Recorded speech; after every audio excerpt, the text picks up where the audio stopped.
मैं हूं अमीश देवगन और आप देख रहे हैं देश की सबसे बड़ी बहस यानी आर पार। क्या नफरत और डर की बिसात पर चुनावी शहर और मात का खेल शुरू हो गया है? क्योंकि राहुल गांधी असम की रैली में कहते हैं कि नागपुर में एक शक्ति पैदा हो गई है जो पूरे हिंदुस्तान को कंट्रोल करना चाहती है और उसे कंट्रोल करने में लगी है। भारतीय जनता पार्टी पूरे देश को बांटने का काम कर रही है जबकि कांग्रेस देश को जोड़ती है, ऐसा भी राहुल गांधी ने कहा। इससे पहले राहुल गांधी कह चुके हैं कि आरएसएस की विचारधारा मुस्लिम ब्रदरहुड जैसी है। वो आरएसएस के स्कूलों की तुलना पाकिस्तान के कट्टरपंथी इस्लामवादी मदरसों से कर चुके हैं, शिशु मंदिरों की तुलना। और प्रधानमंत्री मोदी को इशारों इशारों में सद्दाम हुसैन और गद्दाफी जैसा भी बता चुके हैं। यह हाल ही के वाकया है। उधर ममता बनर्जी कह रही हैं कि मैं प्रधानमंत्री मोदी का चेहरा नहीं देखना चाहती। ममता बनर्जी ने यह भी कहा है कि हमें दंगाई, लुटेरे, दुर्योधन, दुशासन और मीर जाफर नहीं चाहिए। सवाल है कि आखिर सियासत में नफरत का बड़ा सूत्रधार कौन है? क्या नागपुर का डर दिखाकर चुनावी बाजी पलटने की कोशिश है और जीतने की कोशिश है? यही चाल चली जा रही है। आज इसी पर होगी देश की सबसे बड़ी बहस। नफरत पर सवार चुनावी प्रचार, आज का आर पार इसी पर।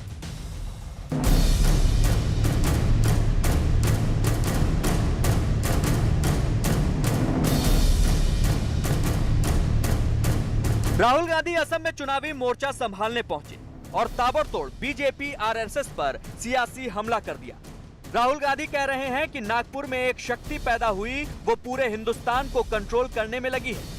वो हिंदुस्तान का धन चाहते हैं। राहुल गांधी ने यह भी कहा कि बीजेपी असम और पूरे हिंदुस्तान को तोड़ने में जुटी है जबकि कांग्रेस देश को जोड़ने का काम करती है। बीजेपी फिर से असम को और हिंदुस्तान को तोड़ने का काम कर रही है। हमारा काम जोड़ने का है। इसमें धर्म का कुछ लेना देना नहीं। किसी भी धर्म में नफरत फैलाने नहीं लिखा है। बीजेपी नफरत फैलाती है। राहुल गांधी ने मोदी सरकार को चुनौती देते हुए यह दावा कर दिया कि अगर असम में कांग्रेस जीत जाती है तो वहां सीएए को लागू नहीं होने दिया जाएगा। लेकिन बड़ा सवाल नफरत और डर की सियासत का है। तो जरा बीजेपी आरएसएस के खिलाफ राहुल गांधी के कुछ पुराने बयान भी सुन लीजिए। हम जिस विचारधारा से जूझ रहे हैं वो मुस्लिम ब्रदरहुड जैसी है। आरएसएस ने अपने स्कूलों के जरिए हमला शुरू किया। जैसे पाकिस्तान के कट्टरपंथी इस्लामवादी अपने मदरसों का इस्तेमाल करते हैं। सद्दाम हुसैन और गद्दाफी भी चुनाव जीत जाते थे लेकिन उनके शासन में लोकतंत्र नहीं था। उधर बंगाल के मोर्चे पर ममता बनर्जी तो 2 कदम आगे निकल गईं। उन्होंने तो पीएम मोदी को मीर जाफर, दुशासन और न जाने क्या क्या कह डाला। মোদির মুখ দর্শন করতে চাই না, চাই না, চাই না, লুঠেরা চাই না, চাই না, চাই না, দুর্যোধন চাই না, চাই না, চাই না, দুঃশাসন চাই না, চাই না, চাই না, মির্জাফর চাই না। व्हीलचेयर में प्रचार करके सिंपैथी वोट कलेक्ट करने की प्रयास कर रही है। मोदी का चेहरे से ही वोट हुआ तो उनकी हालत हुआ। 2 करोड़ 30 लाख लोग हमको लोकसभा में वोट दिए और उनकी चेहरा आजकल धूमिल हो गई है। सवाल है आखिर चुनाव लड़ाई में डर और नफरत की मिलावट कौन कर रहा है? आज इसी पर होगी देश की सबसे बड़ी बहस। नफरत पर सवार चुनाव प्रचार। राजनीति और नफरत का चोरी दामन का साथ है। इससे मेरे मायने यह है कि हर चुनाव में नफरत की बात आती है। हर चुनाव में एक पार्टी दूसरी पार्टी पे आरोप लगाती है कि आप नफरत फैलाते हैं। लेकिन मैं आपको बताता हूं कि नफरत नीति का विश्लेषण क्या है। ममता बनर्जी ने कहा कि प्रधानमंत्री मोदी का चेहरा नहीं मैं देखना चाहती। ममता बनर्जी ने प्रधानमंत्री मोदी को दंगेबाज, लुटेरा, दुर्योधन, दुशासन और मीर जाफर कहा। मैं बढ़ता हूं आगे। राहुल गांधी बोले नागपुर में पैदा हुई शक्ति पूरे देश को कंट्रोल करना चाहती है। राहुल गांधी ने बीजेपी पर बंटवारे की सियासत का भी आरोप मढ़ा। आरएसएस के स्कूलों को राहुल कुछ दिन पहले पाकिस्तान के कट्टरपंथी इस्लामावादी मदरसों जैसा बता चुके हैं। जो शिशु मंदिर होते हैं, जो गांव देहात में होते हैं, जो नक्सलाइट एरिया में होते हैं, वो शिशु मंदिरों को आरएसएस के कट्टरपंथी यानी कहा गया है कि वो आरएसएस के कट्टरपंथी स्कूल है। मैं बढ़ता हूं आगे। राहुल गांधी ने पीएम की तुलना सद्दाम हुसैन और मुअम्मर गद्दाफी से कर चुके हैं। हाल ही में एक डिस्कशन में आरएसएस की विचारधारा को राहुल गांधी मुस्लिम ब्रदरहुड जैसा भी बता चुके हैं। ये कुछ ऐसे बयान हैं जो नफरत नीति को कोट अनकोट दिखाते हैं और उसका विश्लेषण को बताते हैं। मैं बढ़ता हूं आगे और अब मेरे साथ आज कौन कौन जुड़ रहा है इस चर्चा के अंदर। मेरे साथ इस चर्चा में डॉक्टर संबित पात्रा हैं, भारतीय जनता पार्टी के प्रवक्ता हैं, इस समय बंगाल में हैं। मेरे साथ इस चर्चा में जुड़ रहे हैं अभय दुबे जी, कांग्रेस के प्रवक्ता हैं।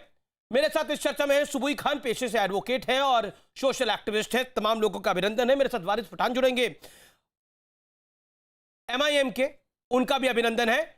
आप तमाम लोगों का स्वागत है इस चर्चा में। संबित पात्रा, मैं सबसे पहले आपके पास आता हूं। आप नफरत की राजनीति करते हैं। आरएसएस नागपुर से पूरे देश को कंट्रोल करना चाहता है, ऐसी शक्ति पैदा कर रहा है। दूसरी तरफ राहुल गांधी उससे पहले आरएसएस को मुस्लिम ब्रदरहुड जैसा और शिशु मंदिरों को, जो शिशु मंदिर आरएसएस चलाता है, वनवासी कल्याण आश्रम चलाता है, उसकी तुलना पाकिस्तान के इस्लामपंथी कट्टरवादी स्कूलों से कर चुके हैं। तो नफरत से ही आप बंगाल जीतना चाहते हैं और आसाम भी। देखिए अमीश भाई, नफरत का डेफिनेशन क्या होता है, नफरत की परिभाषा क्या होती है? मैं आपको बहुत ठंडे दिमाग से और आपके दर्शकों और श्रोताओं के लिए बताता हूं कि नफरत की जो परिभाषा है वो क्या होती है। 1947 में जब हिंदुस्तान का विभाजन हुआ, केवल और केवल एक व्यक्ति के एम्बिशन, एक व्यक्ति के महत्वाकांक्षा के लिए हुआ। हजारों हजार, लाखों लाख लोग मौत के घाट उतार दिए गए। वो होता है नफरत, वहां से आरंभ होता है नफरत।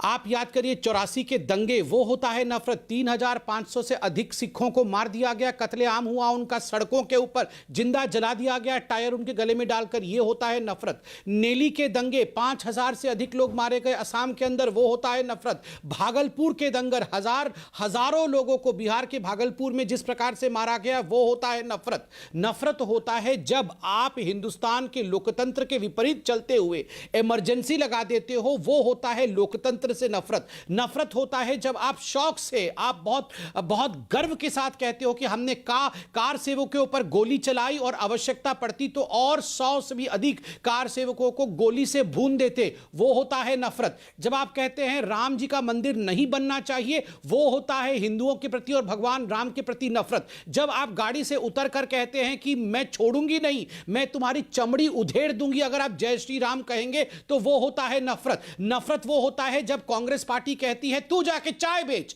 तू चाय बेचने वाला आदमी, तू कैसे चला है प्रधानमंत्री बनने, और अगर हां चाय बेचना चाहता है तो कांग्रेस के अधिवेशन के बाहर हम तुम्हें दुकान मुहैया कराएंगे, वहां से तू चाय बेचना, वो होता है नफरत। नफरत होता है जब एक बहुत बड़े पार्टी के बड़े नेता कहते हैं 15 मिनट के लिए पुलिस हटा दो, फिर देखो हम हिंदुओं का हश्र क्या करते हैं, वो होता है नफरत। नफरत होता है जब कहा जाता है 100 करोड़ वर्सेस 15 करोड़, वो होता है नफरत। नफरत होता है हिंदुस्तान के खिलाफ जब कहा जाता है एक यूनिवर्सिटी में जाके हिंदुस्तान तेरे टुकड़े होंगे इंशाअल्लाह अफजल हम शर्मिंदा हैं, तेरे कातिल जिंदा है, वो होता है नफरत। नफरत तब होता है जब सर्जिकल स्ट्राइक के बाद कहा जाता है ये तो खून की दलाली थी, ये तो पाकिस्तान के ऊपर विश्वासघात था। नफरत तब होता है जब आप हिंदुस्तान के खिलाफ आप साजिश करते हैं और इमरान खान उसका फायदा उठाता है, ये होता है नफरत। कांग्रेस पार्टी हिंदुओं से नफरत करती है, अपीजमेंट से प्यार करती है और हिंदुस्तान से भी नफरत करती है। ओके, अबे दुबे,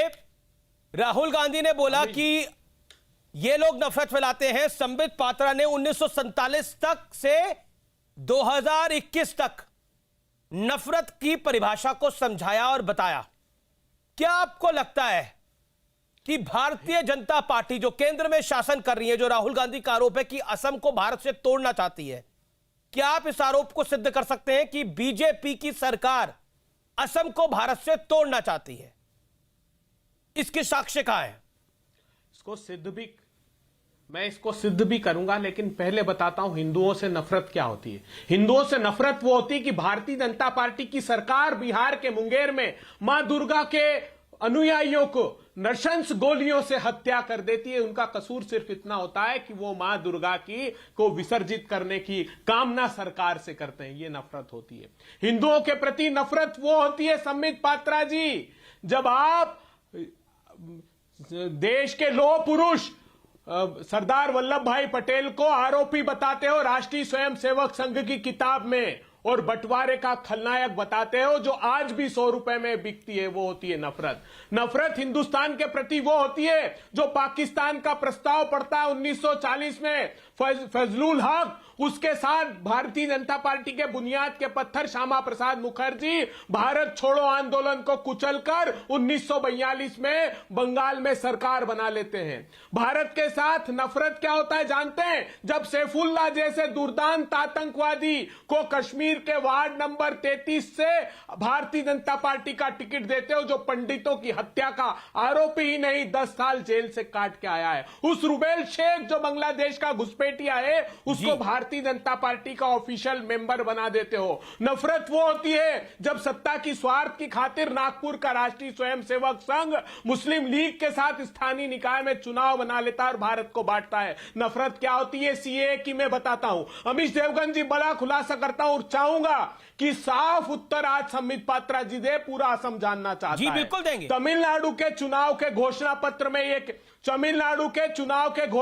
में ये कहते हैं कि सीएए लागू नहीं करेंगे। पश्चिम बंगाल जाते हैं तो लोगों को डराते हैं और असम में मौन साध लेते हैं। आज संबित पात्रा से पूछो कि असम में चुनाव के बाद या आज चुनाव के पहले ये सीएए को लागू करेंगे कि नहीं, क्योंकि 10 जनवरी 2020 को इन्होंने नोटिफाई कर दिया, लेकिन आज भी बंटवारा करके देश का लागू करने की बात असम में नहीं करते। इनसे कहिए, उसके बाद डिबेट में आगे बढ़ने दूंगा। इनसे कहिए कि असम में डिबेट तो आगे बढ़ाना मेरा कार्य है ना, आपका काम है ना, डॉक्टर पात्रा का काम है।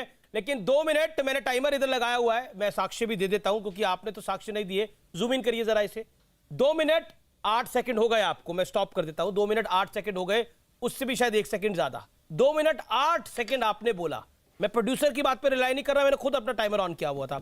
लेकिन आपने मुझे आसाम को बीजेपी अलग कर रही है उसका साक्ष्य नहीं दिया। आप मुझे बताइए उसका प्रूफ अगर आपके पास कोई है, कोई ऐसी बाइट है गृह मंत्री की, कोई ऐसी बाइट है प्रधानमंत्री मोदी की, तो बताइए। मैं अभी तत्काल प्रभाव से प्ले करता हूं और देश के प्रधानमंत्री से सवाल पूछूंगा इसी मंच से कि कैसे आप लोग असम को भारत से अलग कर सकते हैं। मुझे बताइए, जो कहा गया कि बीजेपी अलग करना चाहती है असम को भारत से, आपको मैंने फिर 30 सेकंड दिए, मैं इंतजार कर रहा हूं जवाब। देख लीजिए महातीस जी सर, मैं आपको जवाब दे रहा हूं। जी सर, उठाकर देख लीजिए, देश के प्रधानमंत्री से लेकर भारतीय जनता पार्टी के नेता और देश के गृह मंत्री सभी ने असम को बांटने की बात की। असम को बांटकर यह कहा कि यहां घुसपैठिए कब्जा कर रहे हैं भारत में आकर के, और हम सीए लागू करेंगे, हम एनआरसी के माध्यम से उन लोगों को सीमा के बाहर कर देंगे। मैं आज देश के गृह मंत्री से पूछना चाहता हूं, संबित पात्रा जवाब दे, क्या आप सीए लागू करेंगे? क्या आप एनआरसी में जिनको चिन्हित किया है उनको बांग्लादेश की सीमा के बाहर कब भेजेंगे? ये पूरा असम जानना चाहता है। असम और देश को धोखा देना बंद कीजिए। और आखिरी सवाल, तमिलनाडु के घोषणा पत्र में यही आपके पास सबसे बड़ा प्रूफ था कि बीजेपी अलग करना चाह रही है असम को, यही आपके पास सबसे बड़ा प्रूफ था ना? इसके अलावा तो कोई और बात नहीं है, क्योंकि मैंने बोला कि सबसे बड़ा प्रूफ लेके आइए, आपने बोला यही आपका सबसे बड़ा प्रूफ। मैं चाहता हूं ये बताएं एक लाइन में। अच्छा बोलिए एक लाइन। तमिलनाडु के घोषणा पत्र में क्यों कहा कि सीए लागू नहीं करेंगे? बात को रख लिया सर, मैं जवाब ले लेता हूं। यही आपका सबसे बड़ा सबूत है, आपने रख लिया। लेकिन निर्णय करने वाला मैं कोई नहीं होता, जनता जनार्दन है, वो निर्णय अपने आप करेगी। सोशल मीडिया का जमाना, इस समय फेसबुक से लेके इंस्टाग्राम पे ये शो लाइव जा रहा है, सब लोग देख रहे हैं, ट्विटर पे भी देख रहे हैं, आप अपनी राय देंगे, कू ऐप पे भी देख रहे हैं। मैं संबित का रुख करता हूं। संबित, अभी नफरत की राजनीति की एक परिभाषा आपने बताई, तो एक परिभाषा अभय दुबे ने भी बताने का प्रयास किया, कोशिश करी। क्या आपको लगता है ये जो हेट पॉलिटिक्स है, ये देश के लिए खतरनाक है? नहीं, आप सीए पर पूछिए पहले। अमीश जी पे जवाब देंगे तो समझ पाता है। पूछिए असम में सीए लागू अबे दुबे आपने पूछा है ना? देखिए अमीश जी, मैं सब पे जवाब दूंगा, मगर मैं आपसे भी रिक्वेस्ट करूंगा कि आप टाइमर लगा के डिबेट करें। ये चिल्लाने से कोई लाभ नहीं, जनता कुछ समझ नहीं पाएगी। अबे जी आपने भी बात को रखा, लागू करेंगे कि नहीं ये बताइए। ठीक है, आपने पूछा संबित, इसका भी जवाब दे दीजिए जी। सीए पर आपका क्या कहना है और हेट पॉलिटिक्स के ऊपर? अमित जी मैं बिल्कुल it is bad for the country. मैं स्पष्ट रूप से जवाब दे रहा हूं। अमित जी, पहली बात है सीएए तो हम लागू करेंगे ही। अभी कोरोना काल के बाद ये सारा को सारा जो विषय आया है लागू होगा, ये तो पार्लियामेंट में अमित शाह जी ने कहा है। और देखिए, जहां तक एनआरसी और असम का विषय था वो तो सुप्रीम कोर्ट का विषय है। और याद करिए, जब एनआरसी आया तो सुप्रीम कोर्ट के जजमेंट के बाद ये कांग्रेस पार्टी के सुरजेवाला जी और पवन खेरा तो प्रेस कॉन्फ्रेंस कर रहे थे कि हम लेके आए जी एनआरसी, हम लेके आए। और आज तुरंत जो है ये यहाँ से डिस्टेंस कर रहे हैं अपने आप को। दूसरी बात है, मैं आपको बताऊं, आज जनता से कहूंगा इसको गूगल करके पढ़ लीजिए। आईएमडीटी एक्ट कांग्रेस पार्टी लेके आई थी। आईएमडीटी एक्ट के अनुसार कांग्रेस पार्टी ने कहा कोई घुसपैठिया नहीं है। अगर किसी को घुसपैठिया कहा जाएगा तो आपके ऊपर ये ओनस होता है प्रूफ करने के लिए कि वो घुसपैठिया है। सुप्रीम कोर्ट में सर्बानंद सोनोवाल जो मुख्यमंत्री हैं वो गए और सर्बानंद सोनोवाल के उस पिटीशन पे सुप्रीम कोर्ट ने कहा कांग्रेस पार्टी ने एक्सटर्नल एग्रेशन अर्थात बाहरी ताकतों को मजबूत किया है आसाम के अंदर, और इससे आसाम टूट सकता है। इसलिए हम आईएमडीटी एक्ट को तत्कालीन प्रभाव से खारिज करते हैं। जनता इसको पढ़े और जाने कि कांग्रेस पार्टी किस प्रकार आसाम को हिंदुस्तान से अलग करने का साजिश कर रही थी। नंबर एक। नंबर दो, आर्टिकल 370 पर जिस दिन डिस्कशन हुआ था, आप याद करिए, अधीर रंजन चौधरी जी ने तुरंत खड़े होकर अमित शाह जी की आपत्ति की थी और कहा था कि अमित शाह जी आप कैसे आर्टिकल 370 पे डिबेट और डिस्कशन कर सकते हो, क्योंकि आर्टिकल 370 तो बायलैटरल विषय है। क्या आपने पाकिस्तान से परमिशन लिया? ये लोग वो हैं जो जम्मू कश्मीर को पाकिस्तान को देना चाहते थे, आसाम को हिंदुस्तान से अलग करना चाहते थे। वो बाइट आपका अधीर रंजन चौधरी का चलाना चाहिए। आप मैं बोल रहा हूं अभी दूध का दूध और पानी का पानी हो जाएगा। आप अधीर रंजन चौधरी का वो बाइट चला दीजिए जो पार्लियामेंट के अंदर अधीर रंजन चौधरी ने दिया कि ये तो बायलैटरल विषय है, इस पर कैसे। देखिए अमीश भाई, मैं तो इनके बीच में बिल्कुल चिल्ला नहीं रहा था, मगर अधीर रंजन चौधरी, मैं जनता जनार्दन से कहूंगा आप सब लोग ट्वीट करिए। अधीर रंजन चौधरी ने किस प्रकार से कहा था कि आर्टिकल 370 जो तारीख देखिए अमीश जी, मैं इनके बीच में एक बार भी चिल्लाया नहीं था। अबे जी, क्या आपको लगता है, एक संबित मुझे 30 सेकंड दीजिए। Sambit hold on. अबे दुबे, आपको क्या लगता है कि नफरत की दुकान खोलकर कांग्रेस की राजनीतिक दुकान चल जाएगी? बीजेपी पे नफरत का आरोप लगाकर क्या आपको लगता है इससे आप आसाम, बंगाल, तमिलनाडु, केरल सब जीत जाएंगे? This is your political strategy? एक second, Sambit hold on, give him 30 seconds. Sambit, I will come to you. Amish Devgan ji, बहुत गंभीर सवाल आपने किया है। मैं एक लाइन में इसका उत्तर देना चाहता हूं। देखिए, पार्लियामेंट्री स्टैंडिंग कमेटी के सामने देश की आईबी और रॉ ने जो ऑब्जेक्शन फाइल किए थे सीए को लेकर, वो गंभीर आरोप सरकार पर है। उन्होंने कहा था कि दिसंबर 2014 राहुल गांधी कर रहे हैं उससे बंगाल, असम, केरल में कांग्रेस की पॉलिटिकल दुकान चल जाएगी। पौंडीचेरी में, 5 राज्यों में कांग्रेस की पॉलिटिकल दुकान चल जाएगी। 30 second, your time starts now, quickly reply to this. Amish Devgan ji, Bharatiya Janata party ने देश को बेरोजगारी की आग में 45 साल की भीषणतम बेरोजगारी है, उस पर पर्दा डालने के लिए नफरत का बीज ये लोग बो रहे हैं। अमीश देवगन जी, 58 साल में सबसे बुरी क्रेडिट ग्रोथ उद्योग की हो गई है, उस पर पर्दा डालने के लिए नफरत की आग हिंदुस्तान में फैला रहे हैं। 48 साल बाद रूरल कंजम्पशन सबसे निचले स्तर पर है। ठीक है, आपने बात को रखा। अबे जी हुआ, अबे जी आपने अपनी बात को रखा, अब आप बीच में मत बोलिएगा। बोलिए, पहले भी आप बीच में बोले, वो जायज नहीं है। संबित, योर टर्न, बोलिए। देखिए अमीश भाई, चूंकि ये डिबेट नफरत के ऊपर हो रहा है, मैं आपको कुछ उदाहरण देता हूं। आप याद करिए, अभी बाटला हाउस एनकाउंटर के ऊपर 3 दिन पहले एक कोर्ट का जजमेंट आया है, फांसी हुई है आतंकवाद को। आतंकवादी को जब पहली बार एनकाउंटर हुआ था आतंकवादी का, आप याद करिए, यही सोनिया गांधी कितनी रोई थी, रात भर सो नहीं पाई थी आतंकवादियों के शव को देखकर। लेकिन और यही सोनिया गांधी और इन्हीं के लेफ्टिनेंट ने कहा था 26 नफरत की दुकान, नफरत का पर आरोप, नफरत वाला आरोप आप पर लगा के कांग्रेस की पॉलिटिकल दुकान चल सकती है। देखिए कांग्रेस, मैं आपको, देखिए इसमें कोई चिल्लाने की आवश्यकता नहीं, मैं आपको शांति से समझा देता हूं कांग्रेस में हो क्या रहा है। देखिए, अब तो पूरा हिंदुस्तान जानता था, धीरे धीरे कांग्रेस भी जान गई है कि ये राहुल गांधी के दुकान को खोलते खोलते कांग्रेस नामक दुकान बंद हो जाएगी। और कुछ भी कर ले, ये राहुल जी की दुकान चलने वाली नहीं है जी। कुछ भी कर ले, ये कितना भी उनको बेचने की कोशिश करे, ये दुकान चल नहीं सकती है।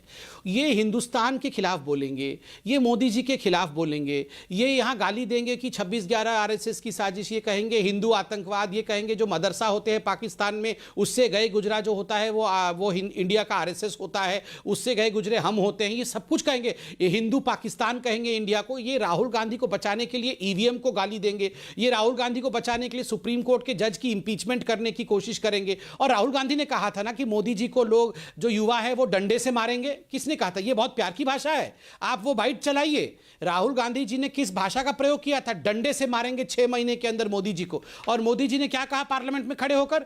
मैं थोड़ा सूर्य नमस्कार कर लूंगा, मैं अपने पीठ को और मजबूत कर लूंगा। आप बताइए कौन सी प्यार की भाषा है और कौन नफरत की भाषा है? आप दिखाइए राहुल गांधी जहां कहते हैं कि जो समिट कह रहे हैं इस प्रधानमंत्री को डंडे मारने की बात करना क्या प्यार की भाषा थी? और जहां तक पॉलिटिकल दुकान की बात है, अब तो संजय राउत ने एक इंटरव्यू दिया है, उस इंटरव्यू में संजय राउत खुल्लम खुल्ला कह रहे हैं कि कांग्रेस को बैक सीट लेनी चाहिए और शरद राव पवार को आगे आना चाहिए। आपके सामने ही सब कुछ है, आपके गठबंधन के दोनों पार्टनर्स हैं और आप भी केरल में आप लेफ्ट के साथ हैं, लेफ्ट के खिलाफ है, बंगाल में साथ है। देखिए, ये शिवसेना जब भारतीय जनता पार्टी के साथ थी तो सारे प्रांतों में बीजेपी के खिलाफ लड़ती थी। अभी हाल ही का उदाहरण है, एलजेपी अभी फिर साथ है, इनके खिलाफ लड़ रही थी। जेडीयू के 6 विधायक इन्होंने दूसरे राज्य में खरीद लिए, जेडीयू इनसे नाराज है। मैं इस विषय पर नहीं जाना चाहता। देखिए, छुपाना क्या चाहते हैं अमीश देवगन जी, जानते हैं ये छुपाना ये चाहते हैं कि 100 रुपए का पेट्रोल कर दिया, 90 रुपए का डीजल कर दिया, 245 रुपए गैस के सिलेंडर में बढ़ा करके देश को महंगाई की आग में झोंक दिया। इनका नेतृत्व महिलाओं पर इतनी अभद्र टिप्पणी करते हैं मुख्यमंत्री उत्तराखंड के कि मैं यहां कह भी नहीं सकता हूं। तो सारी नाकामियों पर पर्दा डालने के लिए राग अलापते हैं। और सुनिए दूसरी बड़ी बात मैं बताता हूं। आप ये कह रहे हैं ना जी, मुझे एक उदाहरण बताइए संबित पात्रा उत्तर प्रदेश के अलावा कौन से राज्य में जीते? अभी आपने काफी सारी बातें बोली, लेकिन देखिए आप बिहार में हारते हैं, आप ओवैसी साहब को ब्लेम करते हैं। आप कहते हैं देखिए ओवैसी जी आगे, नहीं तो हम जीत जाते। अब आप कह रहे हैं कि देखिए वहां पर जेडीयू जो है वो जो शिवसेना है बीजेपी के खिलाफ लड़ती थी, लेकिन आप मूल बात पर नहीं आते। संजय राउत ने यह नहीं बोला कि हम कांग्रेस के खिलाफ लड़ेंगे, वो बोल रहे कांग्रेस को बैक सीट लेनी चाहिए। जैसे महाराष्ट्र के अंदर कांग्रेस जो है वो 20% की खिलाड़ी मानी जाती है, मुंबई की भाषा में 20% की मालिक की महाराष्ट्र सरकार में 20% की मालिक कांग्रेस है, 40% पवार साहब और उद्धव ठाकरे के पास है। एक सेकंड सर, बात तो सुनिए, ऐसे तो बात चर्चा ही नहीं हो पाती ना। देखिए अब वारिस पठान इंतजार कर रहे हैं अपनी टर्न का इतनी ईमानदारी के साथ। आप हर चीज में दूसरे को ब्लेम करते हैं। ओवैसी साहब चुनाव न लड़े क्योंकि कांग्रेस जीत जाए। संजय राउत ने जो बात बोली वो सामान्य नहीं है कि शरद राव पवार को फ्रंट सीट पे करना चाहिए। आप समझ रहे हैं इसका मतलब क्या है? या तो आप समझना नहीं चाह रहे। संजय राउत जी का आपके टेलीविजन पर मैंने संजय राउत भी नफरत की बात कर रहे हैं था। उसमें संजय राउत की कांग्रेस से नफरत है? उसमें कहा था संजय राउत जी ने कि देश का नेतृत्व करने में एक ही नेता सक्षम है, वो है राहुल गांधी। अच्छा। देखिए वो यूपीए के अलायंस पार्टनर नहीं है हमारी। सुनिए ना, हमारी सरकार है वहां यूपीए में, शरद पवार साहब और दूसरे राजनीतिक दल हैं और सभी राजनीतिक दलों को। महाराष्ट्र पे तो संबित भी बोलना चाहेंगे, महाराष्ट्र पे तो वारिस पठान भी बोलना चाहेंगे। संबित 20 सेकंड आपके, फिर वारिस पठान रिस्पॉन्ड टू दिस। वो कह रहे हैं महाराष्ट्र हमारा गठबंधन नहीं है सेना के साथ, वो कुछ भी बोले। संबित पात्रा 20 सेकंड, देन वारिस पठान। देखिए, मैं बहुत गंभीरता के साथ एक बात रखना चाहूँगा। महाराष्ट्र में जिस प्रकार से बम रखे गए थे, एक उद्योगपति के घर के बाहर बम रख के आतंकवाद फैलाना चाहते थे। मैं आज जानना चाहता हूँ, यहाँ महाराष्ट्र के लोग बैठे हुए हैं जिनकी जो सरकार में है, यहाँ बैठे हुए हैं कांग्रेस के प्रवक्ता, वो बताएं उनकी क्या संलिप्तता है। आप आतंकवाद को प्रमोट करेंगे? आज आप लोग बैकफुट क्या करना चाहते हैं? आप ये नफरत की राजनीति है या ये बम प्लांट करना, लोगों को बम से उड़ाने की कोशिश करना, ये प्यार की राजनीति है या ये नफरत की राजनीति है? आप इसका परिभाषा दें। ये कोई छोटी बात नहीं है। पुलिस ऑफिसर, पुलिस कमिश्नर की नौकरी चली गई है, पुलिस कमिश्नर का तबादला हुआ है। क्यों शंट हुआ है पुलिस कमिश्नर? और मुंबई का पुलिस कमिश्नर कोई छोटा विषय नहीं होता है। इतने बड़े आदमी के पीछे किसका हाथ था? आप लोग प्यार की क्या कानून व्यवस्था? ये कानून व्यवस्था नहीं, आतंकवाद को प्रमोट करना है भाई साहब, और आतंकवाद में आप लोगों का हाथ है। मुझे यहां दुख हो रहा है कहने में, आप लोगों ने जिस प्रकार की हरकत की है आपको जवाब देना होगा। ये नफरत की राजनीति है बम लगाना, या ये प्यार की राजनीति है? किसी के घर के बाहर बम रखना ये प्यार की राजनीति है या नफरत की राजनीति है? बताइए आप। देश कानून नहीं, व्यवस्था मैं के बताऊं, बारे में हम दो सरकार हमारे दो सक्षम मतलब है बम से करने उड़ा की। दोगे किसी को? देश इसका नहीं, हम दो हमारे दो मतलब बम से उड़ा दोगे, आप यहाँ सपोर्ट करोगे, बम से उड़ा देना चाहिए। कर रहे हो ये नहीं, हम देश दो हमारे दो मतलब बम से उड़ा दो किसी को। पूरा हिंदुस्तान नहीं, आप उनको यहाँ सौंपना जस्टिफाई कर चाहते रहे हो हो। बम से उड़ाने को। किसानों को सड़कों आप पर पटक उद्योगपतियों दिया को आपने। बम से उड़ा देना 25 चाहिए, इस बात को लाख जस्टिफाई करोड़ कर रहे हो। रुपए के कारोबार नहीं, को मुझे तो उन दो आश्चर्य हो रहा है अमीश भाई, पूंजीपतियों को ऐसे लोगों अबे जी को आप क्या कह रहे हैं? अबे जी क्या कह रहे हैं? अबे जी आप क्या कह रहे हैं? देखिए पॉलिटिकल बात अपनी जगह है, जो वारदात हुई है वो अलग विषय है, लेकिन उसको जिस तरीके से आप कह रहे हैं वो सही मैसेज नहीं जा रहा। मेरा अनुरोध है कि आप अपनी बात को थोड़ा देखिए अबे जी, मेरा रिक्वेस्ट है आपसे। वारिस पठान नफरत की पॉलिटिक्स, नफरत, एक सेकंड वारिस पठान, अब वारिस को आने दीजिए। वारिस भाई आपका स्वागत है हमारे कार्यक्रम में। वारिस जी, नफरत की पॉलिटिक्स, लेकिन इस नफरत की पॉलिटिक्स में ओवैसी साहब को भी कांग्रेस भी घेरती है, बीजेपी भी घेरती है। वो कहती है ये भी ओवैसी साहब जो है वो पॉलिटिक्स ऑफ हेट करते हैं, और कांग्रेस के तो नाना प्रकार के आप पे आरोप है कि आप बी टीम है, सी टीम है, बिहार में वो आपकी वजह से हार गए, अभी महाराष्ट्र की भी बात हुई। क्या कहना चाहते हैं आप? देखिए अमीश भाई, ये बीजेपी और कांग्रेस में हमेशा से बोलता आ रहा हूं, दोनों एक ही सिक्के के दोनों पहलू है। एक हार्ड हिंदुत्व चल रहा है, एक सॉफ्ट हिंदुत्व चल रहा है। एक अपने आप को बड़ा हिंदुत्व मान रहा है तो राहुल गांधी अपने आप को जनेदारू हिंदू बोलते हैं। एक हमको कोई बी टीम बोलता है, सी टीम बोलता है, डी टीम बोलता है, हालांकि कुछ के अंदर इंट्रोस्पेक्शन करते नहीं है कि उनके लोग उनकी पार्टी को क्यों छोड़ छोड़ के चले जाते हैं। वो उनको नहीं पड़ी है, उनको ये पड़ी है ओवैसी साहब क्यों चुनाव लड़ रहे हैं। तो ओवैसी साहब ने तो कहा ना कि मैं देश की लैला बन चुका हूं, ये सारे मेरे मजनू है। अब नफरत की राजनीति कब होती है? जब रोज भाजपा वाले संविधान का कत्ल करते हैं। नफरत की राजनीति कब होती है? जब संविधान पे आप शपथ लेते हैं मगर आप सेकुलरिज्म को मानते नहीं, आप बोलते हैं सेकुलरिज्म देश के लिए सबसे बड़ा खतरा है। नफरत की राजनीति तब होती है जब आप संविधान की शपथ लेकर असेंबली में जाते हो मगर वहां खड़े होकर बोलते हो कि हम रूल ऑफ लॉ नहीं मानेंगे, हम रूल ऑफ गन मानेंगे, ठोक दो वाली पॉलिसी हम मानेंगे। तब नफरत की राजनीति होती है। नफरत की राजनीति जब होती है कि जब हमारा किसान भाई 100 दिन से ज्यादा से वहां पर जाकर धरना कर रहा है और मोदी जी जरा भी ये दिल में उनके दर्द नहीं आता, नरम नहीं आती कि चीन जो किसान के बिल है उसको वापस ले ले,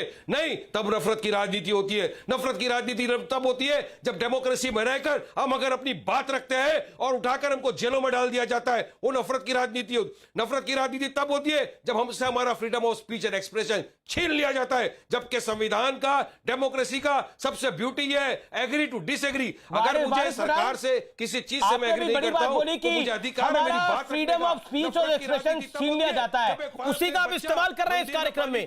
अभी इस समय आप मेरे कार्यक्रम में बोल रहे हैं, आप फ्रीडम ऑफ स्पीच और एक्सप्रेशन का इस्तेमाल कर रहे हैं। आप लाइव चैनल पर हैं, आपको करोड़ों लोग सुन सकते हैं। बिल्कुल बिल्कुल, मैं फिर आपकी बात कहां से बता रहा खत्म हो हूं, गया वो? Freedom of speech and expression जो अपनी बात रखना चाहते हैं, जब जो डेमोक्रेसी में रहकर अपनी बात रखना चाहते हैं और उनको उठा के जेलों में डाला जाता है। सुबोई खान, नफरत की राजनीति तब होती है जब एक एमपी जो पार्लियामेंट में तो बोल सकता है लेकिन कहीं और जाके बोलना चाहता है, पब्लिक मीटिंग करना चाहता है, सुबोई खान नहीं दी जाती। नफरत तब होती जी। सुबोई खान अमीश जी, नफरत की राजनीति, अमीश देखिए दोहरा जी, नफरत की राजनीति अमीश, क्या पूरा आपको लगता है देश में हर पॉलिटिकल पार्टी करती है और अपनी अपनी सुविधा के अनुसार? मैं बड़ी लाइन बोल रहा हूं। जी जी अमीश देखिए, सबसे पहले तो मैं पूरा देश के सामने ये बोलना चाहती हूँ कि दोहरा चरित्र देखिए, freedom of expression and speech की बात उस पार्टी के नेता कर रहे हैं और वो नेता कर रहे हैं जिन्होंने ये कहा था कि 15 मिनट के लिए पुलिस हटा लो तो देखो हमारे एक विशेष संप्रदाय के लोग हिंदुओं का क्या हाल करते हैं। ये freedom and expression and speech की बात करते हैं। हंसी भी आती है और दुख भी होता है। चलिए खैर, मैं नफरत की राजनीति के ऊपर आज बोलना चाहती हूं कि नफरत का मतलब वो होता है जो इंसान को इंसान से बांटे। मैं किसी भी एक स्पेसिफिक पॉलिटिकल पार्टी का नाम नहीं लूंगी, लेकिन पूरा देश समझ जाएगा जो भी आपको माइनॉरिटी मेजॉरिटी में बांटे, जो भी आपको महिला पुरुष में बांटे, आपको काले गोरे में बांटे, आपको जाति संप्रदाय में बांटे, आपको दलित सवर्ण में बांटे, वो होती है नफरत की राजनीति। क्योंकि वो आपको आपकी एक सांस्कृतिक विरासत से तोड़कर एक स्मॉल ग्रुप बना देना चाहता है और फिर उस ग्रुप का नेता बन के आपके ऊपर राज करना चाहता है। प्रधानमंत्री की तुलना गद्दाफी, जब प्रधानमंत्री की तुलना, सुबोई खान 30 सेकंड में जवाब दीजिए, जब प्रधानमंत्री की तुलना गद्दाफी से होती है, जब प्रधानमंत्री की तुलना दुशासन से करने की प्रयास होता है, जब मीर जाफर कहा जाता है, तो वो कौन सी नफरत और कौन सा प्यार है? दोनों एक ही सिक्के के दो पहलू है। जी अमीश, देखिए आजाद भारत में पहली बार ऐसा हुआ है कि एक प्रधानमंत्री का इतना ज्यादा विरोध, सारी भारत विरोधी मानसिकताएं एकजुट होकर उनका विरोध करती हैं और आपत्तिजनक अल्फाज उनके लिए इस्तेमाल करती हैं। उसका सिर्फ एक कारण है, जब राहुल गांधी राष्ट्रीय स्वयंसेवक संघ के प्रति नफरत दिखाते हैं, उसका सिर्फ एक कारण है, जब वो हिंदू राष्ट्र की बात करते हैं। बीच में मत बोलिए वारिस जी, जब वो हिंदू राष्ट्र की बात करते हैं और आप लोग कहते हैं कि वो नफरत की राजनीति करते हैं, तो अपनी परिभाषाएं सुधारिए। हिंदू कोई एक वर्ग नहीं है, हिंदू कोई एक संप्रदाय नहीं है, हिंदू एक नेशनल आइडेंटिटी है। हिंदू अब महिला पुरुष दोनों हिंदू हैं, माइनॉरिटी मेजॉरिटी भी हिंदू हैं, दलित सवर्ण सब हिंदू हैं। आप लोग कैसे ग्रुप्स में लोगों को बांटते हैं, और जितनी भी फियर्स ग्रुप्स हैं अमीश, उसको ये लोग नफरत करके बांटते हैं। इब्राहिम गार्दी जैसी कौम के लोगों को ये तुष्टिकरण करते हैं। जो हमारे रहे हैं दलित समाज के लोग, उनको ये लोग बांटते हैं। ये लोग नफरत फैला के बांटने की कोशिश करते हैं। हमारे जो जननी है, जिनके बिना हमारा परमेश्वर भी पूरा नहीं चलेगा, हमारे भारत का भविष्य युवाओं को ये लोग बांटते हैं। नफरत की राजनीति सिर्फ ये लोग करते हैं। बोलिए वाइस प्रधान, बोलिए आप। अब मुझे बोलने दीजिए। देखिए, नफरत तब फैलती है देश के अंदर जब देश का युवा बोलता है कि मुझे रोजगार दो, मुझे रोजगार चाहिए, मगर उसकी कोई सुनता नहीं है, उसको रोजगार प्रोवाइड नहीं होता। जब देश का युवा बोलता है कि पेट्रोल डीजल गैस का भाव बढ़ गया है, मोदी जी उसका भाव कम करिए, मगर वो कम नहीं होता, उससे नफरत फैलती है। नफरत की राजनीति तब फैलती है कि जब राजनीतिक पार्टियां अपने मुद्दों से हट जाती है, डेवलपमेंट के मुद्दों से हट जाती है, विकास के मुद्दों से हट जाती है, आगे बढ़ने के मुद्दों से हट जाती है, तब एनकाउंटर नफरत की राजनीति फैलती है। वारिस जी, मुझे अब 10-5 सेकंड दीजिए ना, मेरी कार्यक्रम में नफरत की राजनीति कांग्रेस वाले फैलाते हैं। पर सत्ता में रहने के लिए शिवसेना के साथ हाथ मिला दिया महाराष्ट्र में। आज शिवसेना ने क्या किया? वो एक शख्स जिसने ख्वाजा यूनुस का कोल्ड ब्लडेड कस्टडी के अंदर खून कर दिया था, उसको रीइंस्टेट किया। आज वो आ गया सामने, सीआईयू का हेड बना दिया। ये कांग्रेस उसके साथ में खड़ी हुई है। क्यों? अगर कांग्रेस को राहुल गांधी लेटर लिखे, अभी के अभी राहुल गांधी अपना समर्थन वापस ले, अभी के अभी राहुल गांधी को बोलो लेटर लिखो और अपना समर्थन वापस लो शिवसेना से, अभी वापस लो। वो शख्स वो है, मगर नहीं, राहुल गांधी को सत्ता चाहिए। आज महाराष्ट्र का सीएम असेंबली में खड़े होकर बोलता है कि हमको फकर है बाबरी मस्जिद गिराने पर, और ये कांग्रेस के बेशरम मंत्री वहां पर बैठ के सुनते हैं। क्या यही सेक्युलरिज्म है कांग्रेस का? मैं पूछना चाहता हूं कांग्रेस के प्रवक्ता को, उद्धव ठाकरे ने असेंबली में खड़े रहकर बाबरी मस्जिद, वारिस पठान ने इस डिबेट को और ब्रॉड कर दिया है। वारिस पठान ने इस डिबेट को और ब्रॉड कर दिया है। मैं आबे दुबे को भी लेके आता हूं और संबित पात्रा को भी लेके आता हूं। संबित और आबे दुबे, ये कमाल है, ये कमाल है। ये जो आर्ट वर्क है, ये कमाल है। और ये आर्ट वर्क क्या है मैं आपको बताता हूं। बंगाल में इंडिया आप आईएसएफ के साथ, असम में आप अजमल के साथ, बदरुद्दीन अजमल के साथ, केरल में आप मुस्लिम लीग के साथ खड़े थे, महाराष्ट्र में आप अल्ट्रा राइट विंग पार्टी कहे जाने वाली शिवसेना के साथ खड़े हैं। लेकिन कई महाराष्ट्र के इलाके ऐसे हैं कि जहां पर वारिस भाई की पार्टी भी शिवसेना के साथ खड़ी है। मैं आपसे जानना चाहता हूं, मैं आपसे आबे दुबे जानना चाहता हूं कि ये कैसे कर लेते हैं आप, ये कैसे कर लेते हैं आप? और लेफ्ट के साथ बंगाल में आप साथ खड़े और केरल में उन्हीं के खिलाफ लड़ाई लड़ेंगे। अमीश बताइए, समझाइए। वो पीडीपी जो प्रधानमंत्री की मौजूदगी में कहती थी कि पाकिस्तान और आतंकवादियों आपका धन्यवाद चुनाव कराने के लिए, उनके साथ सत्ता की भूख मिटाते हैं। सैफुल्ला जैसे आतंकवादी को टिकट दे देते हैं और ये हम पर आरोप लगा रहे हैं। और ओवैसी जी तो भारतीय जनता पार्टी की बी टीम है, इनसे पूछिए जहां भारतीय जनता पार्टी हेलीकॉप्टर में तेल डला दे और लिस्ट दे दे, वो ही काम ये करते। मुझे बताइए ना, भारतीय जनता पार्टी नफरत फैलाने के लिए असदुद्दीन ओवैसी साहब का इस्तेमाल कर रही है। देश के लोगों को जानना चाहिए। अच्छा, ये आईएसएफ प्यार बांट रही है बड़ा, ये आईएसएफ प्यार बांट रही है, बदरुद्दीन अजमल प्यार बांट रहा है, मुस्लिम लीग प्यार बांट रहा है। प्यार की डेफिनेशन क्या है? प्यार की डेफिनेशन तो बताइए। ओके, वारिस 30 सेकंड, संबित पात्रा। वारिस 30 सेकंड, ठीक है, हुआ। अभी दुबे जी आपका हुआ, आपने बोला।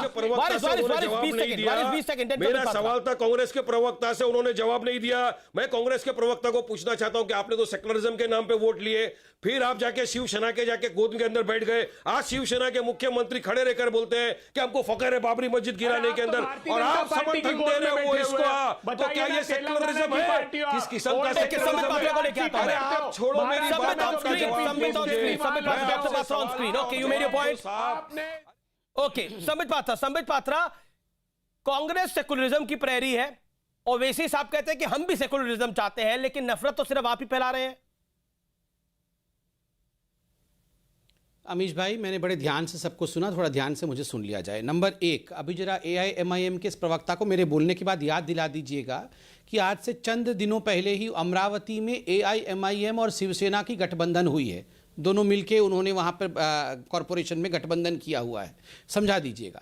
अमीश भाई, आपको कैसे लगेगा अगर यूनाइटेड नेशन में एक निर्णय लिया जाए कि पाकिस्तान को बुला करके अब पाकिस्तान से हम सुनेंगे कि आतंकवाद कितना खराब होता है, आतंकवाद से क्या होता है। आज आप डिबेट में नफरत के ऊपर डिबेट कर रहे हैं और इसमें हेडमास्टर बन के आए हैं AIMIM के प्रवक्ता, जिन्होंने कहा था 100 करोड़ वर्सेस 15 करोड़, वो उसके हेडमास्टर बन के आए हुए हैं इस डिबेट में। ये वही अभी बोल रहे थे कि लैला और मजनू, मैं बताता हूं लैला कौन और मजनू कौन है। जहां तक ओवैसी जी का सवाल है, वो उनका नाम आज से मैं रखता हूं नफरती लैला। वो कोई लैला वाला नहीं है, वो नफरती लैला है, और तुष्टिकरण उनकी मजनू है। अब मैं मोदी ये जी के लैला बारे में मजनू कुछ की बोलूंगा जोड़ी तो आपको है, कैसा लगेगा? नफरती नहीं, लैला नहीं, विद आप जो तुष्टिकरण प्रेसिडेंट मजनू। मौजूद नहीं है, उनके बारे में आप नहीं बोल सकते। देखिए अमीश भाई, मैं बीच अरे में आप बिल्कुल उन्हीं का नहीं नाम बोला था। लेते ये हो हर बार। मैं कुछ बहुत आपको महत्वपूर्ण ओवैसी बातें लैला रखना लगती है, चाहता इसलिए हूँ। तो बोलते हैं कि मैं देश की लैला मैं और कुछ सब बहुत मेरे महत्वपूर्ण मजनू बातें है। रखना चाहता हूँ अमीश भाई। मैं चिल्लाया नहीं था, मैं जरा शांति से बोल लूं। ठीक है, 30 सेकंड आपके, बातें रखिए ना। हम फिर यहाँ वारिस बिहार प्रधान की की डिबेट कर रहे हैं और ये नफरत पे चिल्ला रहे हैं इतनी जोर से। हाँ, देखिए नंबर एक अमीश भाई, यहाँ पर मैं याद दिला दूं, ये वही AIMIM है जिसके असदुद्दीन ओवैसी ने कहा था ये भगवान राम कहाँ कहाँ जने थे। ये उनकी माँ कौशल्या ने जाके भगवान राम को कहाँ कहाँ जना था, यहाँ जना था, वहाँ जना था, और उसके बहुत ताली बजी थी। ठहाका मार के उन्होंने भगवान राम की माँ का मजाक उड़ाया था। ये वही ओवैसी है जिन्होंने कहा ये भाग्य लक्ष्मी कौन सी नई देवी आ गई, ये कौन सी देवी माँ है भाग्य लक्ष्मी, और फिर ठहाका लगा था और फिर ताली बजा था भाग्य लक्ष्मी का, भगवान भाग्य लक्ष्मी की मजाक लगाने से। तीसरी बार ये वही पार्टी है जिन्होंने 15 मिनट पुलिस हटाने की बात की थी। ये वही पार्टी है, ओवैसी जी का वो बयान दिखाइए जिसमें कश्मीर में जब 7 हमारे पुलिस अधिकारी शहीद हुए थे, उन्होंने कहा था ये तो सारे मुस्लिम अधिकारी हैं जो शहीद हुए हैं, हिंदू थोड़ी शहीद होता है। आप बताइए ये वो लोग हैं और उनको डिबेट में बुलाया गया है। ये नफरत पे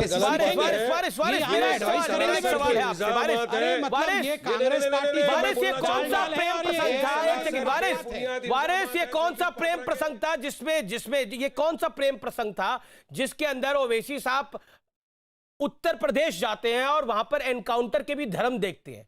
वो पूरी लिस्ट निकालते, देखिए 37% मुसलमान लोगों को मारा गया, यानी मुसलमान वो लोग जो कि अत्याचार कर रहे थे, लोगों को परेशान कर रहे थे, गैंगस्टर थे, उनको मारा गया। और उसमें 63% कौन थे उसकी गिनती वो भूल जाते हैं। ऐसा क्यों? ओवैसी साहब ने एम्पिरिकल डेटा बताया कि एनकाउंटर जो यूपी में, ओवैसी साहब ने एम्पिरिकल डेटा बताया कि यूपी में 2017 से 2020 के बीच में जो एनकाउंटर हुए उसमें 37% जो एनकाउंटर हुए मुसलमानों के हुए, 18% आबादी है मुसलमानों की। तो ऐसा क्यों रहा है? उसमें लॉजिक था कि जब योगी चीफ मिनिस्टर के यूपी के असेंबली में खड़े होकर ये बोलते हैं कि अब हम रूल ऑफ लॉ नहीं मानेंगे, हम ठोक देने वाली आइडियोलॉजी को मानेंगे, तो ये तो रूल ऑफ गन से देश चलेगा क्या? हमने कहा संविधान के दायरे में रहकर आपको बात करनी चाहिए, और नफरत फैलती है ऐसी भाषाओं से। हर एनकाउंटर की जांच होती है, हर एनकाउंटर की जांच होती है कोर्ट द्वारा कि होती है कि नहीं होती जाता है। अगर कुछ गलत होगा तो कोर्ट पकड़ेगा। आप क्या चाहते हो कि आप क्या चाहते हो कि पुलिस चलेगा? तो उस मैं मानता मैं उस वारिस भाई with all due respect, Waris Pathan, with all due respect, you quoted a word empirical data. Okay, hold on Waris Pathan, hold on. You quoted a word empirical data. I will be happy, people of India will be happy. Bharat के कोटि लोग आपको नमन करेंगे, आपको नमन करेंगे कि आप उस empirical data में ये भी बताते, उसका empirical data भी बताते कि कितने लोगों को इन्होंने मारा, कितने पुलिस वालों को घायल करा, कितने पुलिस वालों को शहीद कर दिया इन लोगों ने। इंपेरिकल डाटा में ये भी बोलते हैं, लेकिन आपके इंपेरिकल डाटा में 37% मुसलमान थे, वो गलत है। आप क्या चाहते हो कि बस जो आरोपी पकड़ा उसको पुलिस गोली मार दे? आप ये चाहते हो? मैं ये चाहता हूं कि जो व्यक्ति जो अपराधी भारत के किसी भी पुलिसकर्मी पर हाथ उठाए, भारत के किसी भी पुलिसकर्मी को शहीद करे, उसका वही असर होना चाहिए जो होता है।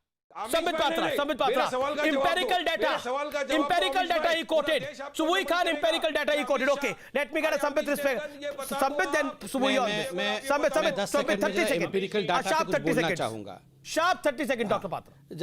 हाँ, देखिए अमीश भाई, मुझे तो बड़ा आश्चर्य लगा कि ये जो एनकाउंटर है, आतंकवादियों को पकड़ना है, उसमें एम्पिरिकल डाटा की बात हो रही है। मैं आपको एक चैलेंज देता हूं अमीश भाई, आप जरा एक एम्पिरिकल डाटा लगाइए कि पूरे विश्व में कितने परसेंटेज आतंकवादी कौन से धर्म के हैं। आप निकालिए जरा कौन से धर्म। मैं किसी धर्म का नाम नहीं लेता क्योंकि मैं इन चीज़ों में विश्वास नहीं करता। ये बाकी समय तो कहते हैं आतंकवाद का धर्म नहीं होता, और जब फांसी हो जाती है और जब गोली चल जाती है तो कहते हैं मरने वाला तो मुसलमान है। ये कैसे हो सकता है? मतलब आतंक करने वाला उसका धर्म नहीं होता और मरने वाला मुसलमान हो जाता है। ये कैसे हो गया? मुझे तो समझ में नहीं आ रहा है। आप एम्पिरिकल डाटा निकालिए, पूरे विश्व में बम फटा, किसी का गला कट गया, कहीं पर आतंकवाद की हमले हुए, कौन से धर्म विशेष के लोग करते हैं? मैं विश्वास नहीं करता हूं, मैं तो मानता हूं धर्म नहीं होता। आप एम्पिरिकल डाटा निकालिए, 30 सेकंड, 30 सेकंड, देन सुबुई खान जी। अमीश भाई, मैं आपसे सवाल किया था, आपने जवाब नहीं दिया। मैं चाहता हूं पूरा देश आपको नमन करेगा। अमीश भाई, आप मुझे बता दीजिए, हमारा देश संविधान पे चलेगा, हमारा देश रूल ऑफ लॉ पे चलेगा, या हमारा देश रूल ऑफ गन पे चलेगा? अगर रूल ऑफ गन पे चलना है, ठोक दो वाली आइडियोलॉजी यूज करना है, तो पुलिस स्टेशन को बंद कर दो, कोर्ट कचहरी को बंद कर दो। जहां भी जो मुझे पकड़ा है, आपकी बात से मैं एग्री करता हूं, आपकी बात से मैं एग्री करता हूं कि भारत तो संविधान पे ही चलेगा। लेकिन आप मुझे बताइए, जब आतंकी गोली चलाए, सुरक्षा कर्मी भारत की संविधान की कॉपी आके रख दे, ये देखिए भारत का संविधान, मुझे छोड़ दीजिए। ऐसा होता है क्या? ऐसा होता है क्या? किस्म के वायलेंस और आतंकवादी गतिविधियों का हम हमेशा से खंडन करते आए थे, हैं और रहेंगे। अगर वो आदमी बिल्कुल ठीक है, सुबुई खान अजमल कसब पकड़ा था, उससे बड़ा सुबुई खान, आप तो पेशे से वकील भी हैं, वारिस भाई भी वकील हैं, दोनों आप लोग बड़े वकील हैं। अब आप सुप्रीम कोर्ट में प्रैक्टिस करती हैं, ये भी बॉम्बे हाई कोर्ट में प्रैक्टिस करते हैं। सुबुई खान, भारत का संविधान या गणतंत्र? सुबुई खान, ओके, वारिस मैंने आपको 30 सेकंड दिए थे, आपने वक्त लिया। वारिस पठान जी को वारिस जी, संविधान के लिए लड़ तो बहुत लिए आप, कभी संविधान उठा के पढ़ भी लीजिए। रूल ऑफ लॉ को तस्बीह की तरह पढ़ने से कुछ नहीं होता है। हमारे देश का कानून ही कहता है, हमारी आईपीसी की धारा 96 to 106 right to private defence की बात करती है, जो अपनी पर्सन एंड प्रॉपर्टी को प्रोटेक्ट करने के लिए किसी की जान भी ले सकते हैं। और वो राइट सिर्फ अपनी पर्सन एंड प्रॉपर्टी को प्रोटेक्ट करने के लिए नहीं होता है, किसी थर्ड पर्सन की पर्सन एंड प्रॉपर्टी को प्रोटेक्ट करने के लिए भी होता है। ओवैसी साहब से कानून की क्लासेस ले लीजिए पहले जाकर, तब यहां पर बैठ के देश को गुमराह करिएगा। किधर लिखा है मुझे बताओ? ये संविधान है भारत देश का, किधर लिखा है? ये संविधान है मेरे महान भारत देश का, जिसको बाबा साहेब अम्बेडकर ने दिया है। आप मुझे बताइए कहाँ लिखा हुआ है संविधान? आपने संविधान की बात करी, मुझे संविधान में आर्टिकल नंबर बताइए, मैं भी पढ़ूं। नहीं, मुझे बताइए, ये बाबा साहेब अम्बेडकर का दिया हुआ संविधान है, मुझे बताइए इसमें कहाँ लिखा है? झूठ नहीं बोला, माफी मांगो, झूठ बोलने के लिए माफी मांगो, झूठ बोलने के लिए माफी मांगो। यहाँ पर बैठकर फिर कहाँ लिखा जाता है? कहाँ लिखा जाता है? आरएसएस के हेडक्वार्टर में, आरएसएस के हेडक्वार्टर में लिखा जाता है क्या कायदा कानून? देश इससे चलेगा, देश इससे चलेगा, देश इससे चलेगा, देश बाबा साहेब अम्बेडकर का दिया हुआ संविधान से चलेगा। बस rational mind 15 crore versus 100 crore की बात नहीं कर सकता। आपके पास सवाल का जवाब नहीं है। आप लोग संविधान के लबादे में लिपटे हुए कट्टरवादी मानसिकता है, जो मुलम्मा चढ़ा के जिहादी बातों को कॉन्स्टिट्यूशनैलिटी के लबादे में लपेट के पेश करने की कोशिश करते हैं। वही आपके ओवैसी साहब करते हैं और वही आप उनसे ट्यूशन ले लेकर नेशनल टीवी पर कर रहे हैं। लेकिन ओवैसी साहब संविधान में रहकर संविधान बचाने की बात करते हैं, ओवैसी साहब बैरिस्टर है, उनको संविधान पूरा पढ़ा, आपकी तरह नहीं है। मैंने आपको संविधान में सवाल किया, आपने जवाब नहीं दिया। आपने पहले बोल दिया संविधान में लिखा हुआ है। तो बाबा साहब अम्बेडकर का संविधान को मैं मानता हूँ, उसमें कहाँ लिखा है मुझे बताओ। मुझे कुछ सेकंड्स दीजिएगा। ठीक है, 15 सेकंड, 15-15 सेकंड। बात से पलटना लीजिए। ठीक है, डेटा दीजिए 15 second. Empirical data, empirical data. आज मैंने एक नया शब्द इजाद हुआ है बहस के अंदर, इंपेरिकल डेटा दीजिए। इंपेरिकल डेटा दीजिए। जी जी जी अमीश, एक और डेटा ये निकलवा ले वारिस साहब कि हिंदू ने कब नफरत की राजनीति या कब नफरत करके लोगों को बांटने की कोशिश करी है? हिंदू ने कब कोई कंट्री इन्वेट करी है?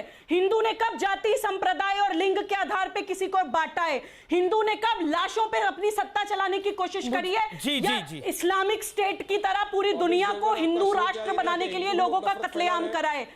अच्छा ठीक है, आप डेटा दे रही थी। मैं ब्रेक के लिए रुकता हूं, मुझे ब्रेक के लिए रुकना पड़ेगा। मैं एक ब्रेक के लिए रुकता हूं, लेकिन मैं ब्रेक के बाद आता हूं। इंपेरिकल डेटा पर ब्रेक के बाद भी डिबेट होगी और बात होगी क्या वाकई कांग्रेस पार्टी को ऐसा लगता है कि नफरत की राजनीति बीजेपी को ऊपर लेके जा रही है, लेकिन क्या कांग्रेस पार्टी नफरत की राजनीति से परहेज करती है या फिर कांग्रेस भी उसी को आगे बढ़ाती है? ब्रेक के बाद इसकी भी बात होगी। एक अंतराल और फिर आर पार जारी। Welcome back. आप देख रहे हैं आर पार और मेरे साथ अभय दुबे और संबित पात्रा हैं। अभय दुबे, मैं आपका रुख करता हूं। क्या आपको लगता है कांग्रेस पार्टी नफरत की बात कर रही है, नफरत की राजनीति की बात कर रही है, लेकिन असल में एक बड़ा कंफ्यूजन है क्योंकि आईएसएफ एक तरफ, अजमल साहब एक तरफ, दूसरी तरफ मुस्लिम लीग, कैसे बच पाइएगा? देखिए, मुझे एक तो गंभीर आपत्ति है भारतीय जनता पार्टी की समर्थक सुभी खान ने मेरे हिंदू धर्म, सनातन धर्म के खिलाफ जो टिप्पणी की है। मोदी जी क्या करा रहे हैं आप? ये वो कह रहे हैं हिंदू धर्म नहीं है, अरे ये मेरे शंकराचार्य तय करेंगे। आप बंटवारे की राजनीति के लिए इतना घृणित खेल खेल रहे हैं। सुभी खान को ये अधिकार किसने दिया कि वो मेरे हिंदू धर्म की व्याख्या करे गलत तरीके से? हिंदू धर्म है। मेरे सवाल का भी जवाब देखिए, आपके पास 30 सेकंड है, 10 सेकंड में मेरे सवाल का भी जवाब दे दीजिए। मेरी हिंदू, ये भारतीय जनता पार्टी ने नागपुर में मुस्लिम लीग के साथ गठबंधन किया है स्थानीय निकाय के चुनाव में। संबित पात्रा, सब ठीक है, आपके 40 second over. Sambit Patra 15 second, last 15 second. Sambit Patra बोलिए। ये अगर शांत तो हो, ये तबीयत खराब हो जाएगी इनकी। दुकान चलाते हैं, बोलिए संबित पात्रा। देखिए, ये तो वही राहुल गांधी थे ना जो बंद कमरे में कह रहे थे हाँ हम मुसलमानों की पार्टी है, और फिर बाद में दौड़ दौड़ के लाओ जनेऊ लाओ, मैं कोर्ट के ऊपर जनेऊ पहन लूं। ये सारे फैंसी ड्रेस हिंदू वाले, ये सारे, ये देखो फिर चिल्लाना शुरू हो गए। ये क्या अमीश भाई, आप क्या करते रहते हैं? ये क्या बीच में चिल्लाते रहते हैं? आप बताइए, ये क्या ऐसा होता है अमीश भाई? ये डिबेट के बीच में ये क्यों चिल्लाते हैं? कंट्रोल क्यों नहीं होता है ऐसा? देखिए अमीश भाई, ये नफरत पे डिबेट हो रहा है और इनके नफरती अंदाज को देखिए। भ्रुकुटी तान करके नॉन स्टॉप चिल्लाते हैं। आप कितना भी चिल्ला लेंगे, आप कोई असली हिंदू नहीं बन जाएंगे। आप लोग हिंदू विरोधी थे, आप लोग हिंदुओं को गाली देते थे, आप आतंकवादियों को देख के रोना रोते थे, आप ओसामा को ओसामा जी कहते हैं। आप तमाम लोगों का बहुत बहुत शुक्रिया इस कार्यक्रम में जुड़ने के लिए। लेकिन आज की बहस का निष्कर्ष यही है कि नफरत की राजनीति देश के लिए हानिकारक है, लेकिन बयानों से नफरत बहुत ज्यादा झलकती है, तो सतर्क रहना चाहिए हर नेता को। ये मेरी एडवाइस है उनको। नमस्कार।